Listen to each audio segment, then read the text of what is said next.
Shiley-Marcos School of Engineering is the perfect blend of who we are as a university. It's the embodiment of the university's mission. Wow, we're starting a celebration, an incredible celebration of our 10th anniversary. This is the world of engineering, isn't it?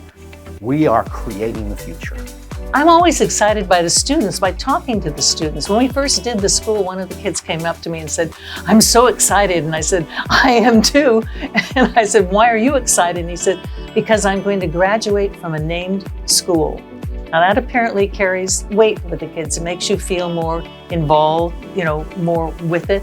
But I think for me, the fact that we've come so far in such a short period of time, because everybody's really working together. Donald and I decided in 1978 that we would give away all of our money.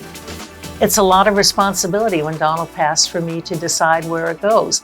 I go where I think they can do the best with it, and USD is one of the places I feel that way about, very strongly.